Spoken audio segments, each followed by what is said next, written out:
Hello and welcome to St. Petersburg, Florida, and the Cash and Carry Florida Grand Prix, round one of the Barber Dodge Pro Series for 1997. I'm Bob Varsha along with Marty Reed. The Barber Dodge Pro Series is the first stepping stone to a professional racing career for young drivers representing 8 countries around the world. On board with Will Langhorne, racing against MS. He will start in the number 11 spot. Bill Tichenor is back in the number 19 spot with our Heftel Broadcasting onboard camera. And Charles Willis with the Chateau de Ville Executive Townhomes on board. He will be in the 29th spot, dead last in the field. And here we come on the long front straightaway, and look out for turn 1, heavy braking. There's always tension in the air, but never more so than in the first race of the year of 12 on the Barber Dodge Pro Series for 1997. It all begins now as Rino Mastronardi brings the field to the green flag. Already, Marty, they are 3 and 4 wide here in St. Pete. Hold on for turn 1. That's Renna down low. Renna, Derek Hill, and we've got cars into the tires already. Boy, Derek Hill's got to be careful backing up there. Look out. Ooh, everybody else makes it through. And it looks like Tony Renna's day could be over. That rear wing is severely damaged. So's the front. Heavy damage to these cars. Let's take another look at what happens. Rino Mastronardi in the middle of that group on the front row, overwhelmed by Renna on the left, Hill on the right. Little contact there. I think it was both the fact that Renna could not make the corner, and then Hill had no place to go. Mastronardi playing it smart. Actually, it looked like he got snookered on the start, and now he finds himself in the lead. Surprise third place runner, Semir Hindi, moving up as Renna and Hill find themselves pushed to the back. I doubt Renna will be able to continue. Hill's car stopped short of the tires. We may see him again. You're right about Hindi. He was the Western Formula Dodge champion last year. This is his rookie season, and already trying to make a statement. Rino Mastronardi right up front in car number 20. Fastest man in every session. In fact, arguably one of the fastest men in the series last year, but he never managed to win a race. But he did win earlier today, Bob, in a Formula Ford race. He's driving for Tattus out of Italy, and boy, it was just a dominating performance, and he looks like he has got the rhythm down again for this street circuit in St. Petersburg. On board with Will Langhorne. He's in 9th place right now. Will, another one of the graduates from the Formula Dodge Series, a good competitor. I saw him race last year in literally, it was Hurricane Bertha that rolled through Connecticut and put on an impressive display. Started 11th, he's now up to 9th. As you can see, tremendous speed here on these long straightaways in St. Pete. Did you hear those tires chirp under the braking? Actually lifting off the ground. In addition to the all-important championship points, there's a purse of more than $40,000 at stake here, $10,000 to the winner. And as you can see, the top 3, Mastronardi, Menin, and Hindi, are pulling away. And in the pits, that's Steven Reichert in front of Tony Renna, Martin Stenshorn, Nick Rondet. They appear all to be out of this race. Boy, what a quick exit for those guys. And what a heartbreak for Nick Rondet, the latest big scholarship winner. Western Formula Dodge champion, who gets a 6-race package for this year. Oh, over goes, I believe that's Bill Tichenor. Tichenor hard into the wall, and this is in the turn 1 section again, and obviously he had to get launched off of somebody's tire. It's the danger of open wheel racing. We were on board with the Heftel Broadcasting onboard camera, and he is climbing out. It's good to see that he is okay, because he took one heck of a hit. Flipping over from driver's right. There you see Tichenor out of the car, wearing the logo of the Florida State Seminoles on his helmet. Here's another look. Coming down the inside, someone makes contact with Tichenor wheel to wheel. That rubber meets rubber. Someone is going for a flight. That was Derek Hill that was underneath him, and it looks like Derek's day is going to be done as well. And it looks like Tichenor may not have seen Derek Hill there. Boy, what a violent crash. That's one of the most most wicked we've seen in the last few years on the series. There you see the cleanup after Bill Tichenor took a flip into the tires at turn 1 with help from contact. He collided with Derek Hill, son of 1961 Formula One world champion Phil Hill, who's had an interesting race thus far, Marty. Well, I'll tell you, he had 2 incidents here, and it just looks like he does not know that Derek Hill is there, and Tichenor comes across, catches the left front wheel. Here's another view of it. And boy, all this in real time shows you the violence of the crash. Things happen quickly at the speeds these Barber Dodge Pro Series cars run. Now on board with Tichenor. Watch and listen.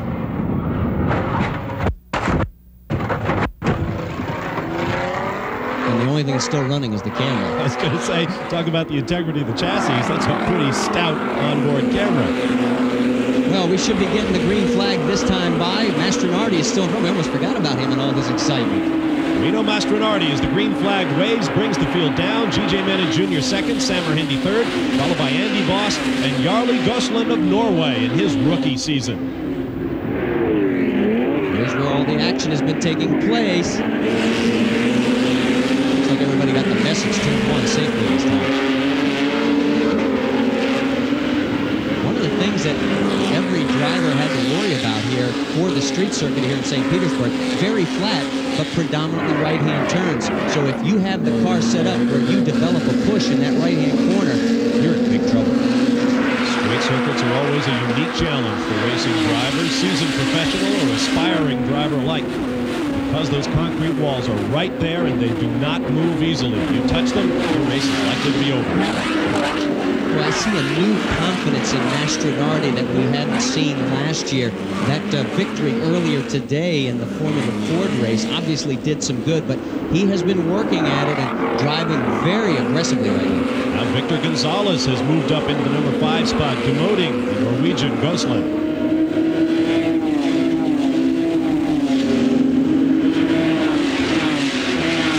Mastronardi now coming under fire from G.J. Mennen Jr. Andy Voss all over Samer Hindi also. Hindi getting a little squirrely under braking there as Voss in the blue and white number 4 comes up. Andy Voss, a former big scholarship winner, returning to the series. His brother Jeff Voss almost won on a couple of occasions. Jeff has moved on to Indy Lights. And you can see that the gap is beginning to widen between the first 4 and that second group. On board here with 9th place, Will Langhorne in the Racing Against MS machine. And so far, this is a good run for him. This is 5, 6, 7, 8, 9, and 10, all running close together. Langhorne looking ahead at the tail of Rocky Moran Jr.'s machine. And Little Rock is pulling away from him there. So obviously a little bit different wing adjustment probably is the difference on those two cars. Raise those wings up, you get good stick in the corners, and you can turn quickly. They produce more drag. Lay them down, you'll go fast on the straightaways, but you're going to slide through the corners. And as you can see from that right front tire, Will Langhorne is doing a little bit of sliding there. This is the group behind Rino Mastronardi. In fact, this is 5th, 6th, 7th, and 8th. You can see there Gonzalez, and he's got his hands full as well. Gosland, Menninga. Rocky Moran Jr. also in that pack. Now going wide, that's Moran in the white car, number 71, looking for a way around Menninga, but not able to get it done. Yeah, Chris slammed the door on him.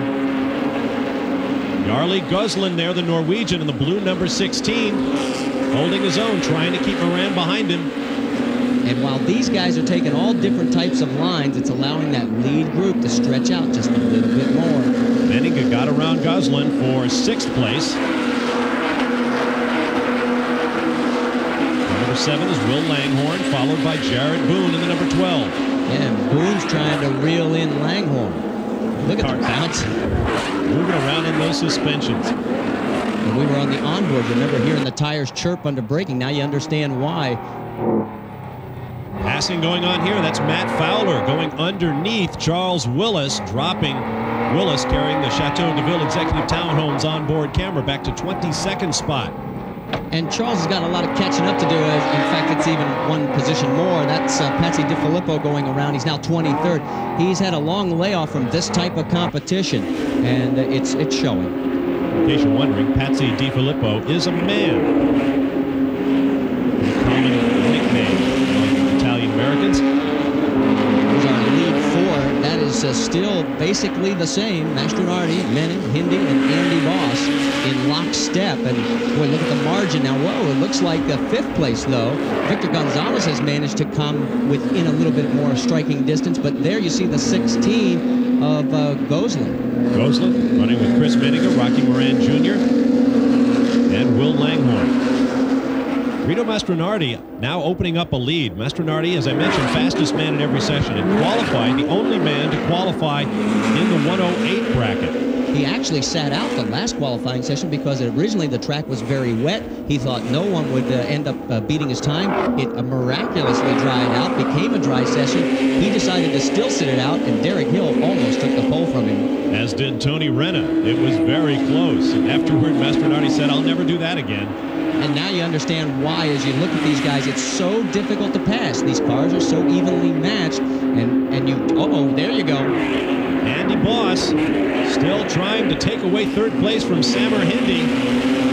Hindi took the very defensive line, which should have slowed down his momentum coming through that 2nd corner there, but he's able to hold on to position. But what it's done is it drops him back a little bit further from 3rd place. Boy, Andy's all over. Get a little dangerous because if he loses sight of him in the mirrors, he could make a move not realizing that Andy has somehow stuck around him. And of course, traction is always a question on a street circuit. These are public roads as you take another look at that back and forth. Oh, man, that was close. Now, Hindi has got the non-preferred line here. It means he's going to have to brake earlier, and you'd think that Andy would have been able to get around him, but not so. And here, I'm sure Andy is saying, boy, Hindi's blocking me, and Hindi's saying, I'm just holding on to my line. And could have been another disaster had they touched wheels. Now here's Charles Willis. Looks like he's headed for the pits. We've had great passing action. Good battle going on right here. That's car number 5, Chris Menninga, trying to hold off the 71 of Rocky Moran Jr. Look at him go back and forth. Oh, a double pass within 2 corners.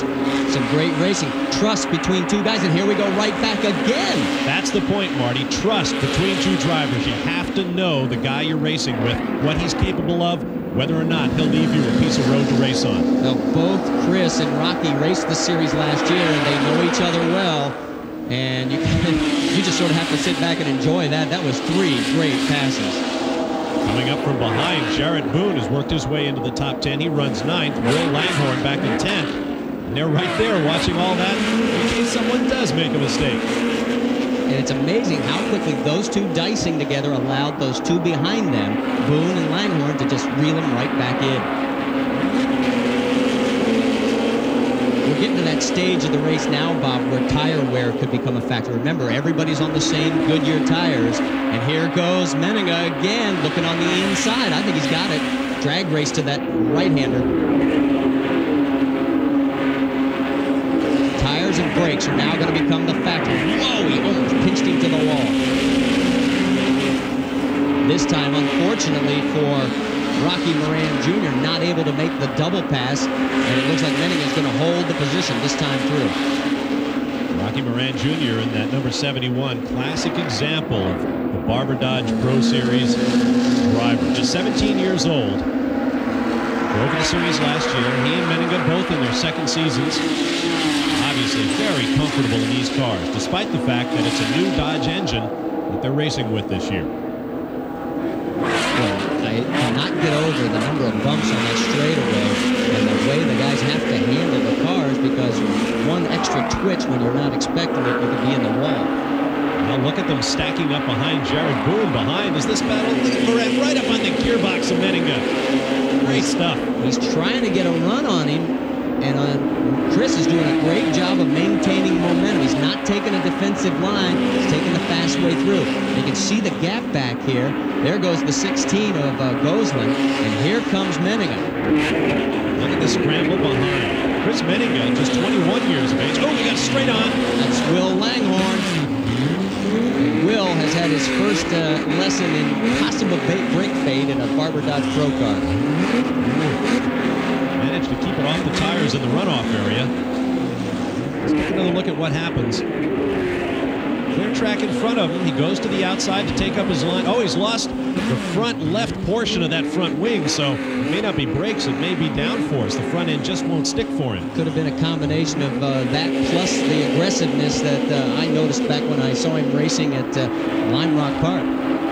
Now what's developing here? Fourth place Andy Boss suddenly has company. The white number 95 of Victor Gonzalez from Adore, Puerto Rico. Tony Renna and Derek Hill came together. Since then, it's been Reno's race. Good battle for second place. And got to give Reno credit. He's going to pull off a double where last year he didn't win a single race in this series. So a great run going so far. It's going to be a matter. Andre Hansen has hit the tire barrier. And now I got to wonder, are they going to bring out a full course yellow? There's only a few minutes left in this 30-minute timed event. Closing in on the white flag lap. No sign of a full course caution just yet. Boy, what a disaster that could be for Mastronardi if the field closes up behind him. Well, it wouldn't be so bad if it ended that way, but they might be able to get him out of there, and then you'd have a shootout to the checkered flag. E.J. Menin Jr. from Texas. Third place is Samar Hindi. A little bigger gap now back to fourth place, and there's the yellow flag waving. So they're going to keep this, from what we're being told now, a stationary yellow for that one corner only. So Mastronardi's going to breathe a little bit easier. Well, Samar Hindi dropping back a little bit in third place, perhaps content to pick up those all-important championship points. The drivers will count only their best 10 performances in the 12 races on the series this year. Here's the white flag. Reno Mastronardi, one lap with his 1.69-mile circuit to go. Oh, and you see right in the back there, that was Goslin pulling behind the wall. So something happened to our sixth-place car. He has dropped out of this race. Menninga moves into sixth, followed by Moran, then Boone, Watts, and Brunk. Well, I mentioned that you basically get two mulligans in the Barber Dodge Pro Series. Goslin is going to have to use one of these now. Still fighting for positions. Rocky Moran Jr. lighting up those good years, still trying to overcome Menninga on the last lap. Points, fellas. Remember, there's a $100,000 career enhancement bonus on the line. Don't take each other out. Those helmet colors for Rocky Moran Jr. match those of his father. Drove in Indy cars and sports cars. Spinner, and it's in the corner where that yellow flag was out. And it's the number 27 of Samar Hindi, and I'm wondering, I mean, he had been through this corner once before. It's very costly. I wonder if he suddenly saw that parked car out of the corner of his eye, got on the brakes too hard. Well, right now it doesn't matter. Checkered flag waves for Reno Mastronardi, his first victory in the first race of 1997. G.J. Menin finishes second unofficially, and then because of that spin by Samar Hindi, Andy Boss will move up to third, Victor Gonzalez to fourth. Take a look at it again, and it does look like, he almost, just barely, with his wing, almost hits the car that's in the wall there, but boy, what a costly error right on the last three corners. As here comes Reno Mastronardi, a double winner in the weekend. He has got to be riding a cloud. No question about it. Final results: Mastronardi, Menin, Boss, Gonzalez, and Hindi recovers to salvage fifth place. 6th through 10th, Menninga, Moran Jr., Boone, Watts, and Brunk. As you take a look down through the rest of the field, word from the pits is that Jarle Goslin had to park because he had tapped the wall and broke the CV joint. Matthias Anderson, disappointing 16th for him. Also, Will Langhorne's venture off course dropped him to 18th. There's Goslin in 21st. No departure from the race more spectacular than that of Bill Tichenor, who had that flip on top of the tires. He is all right.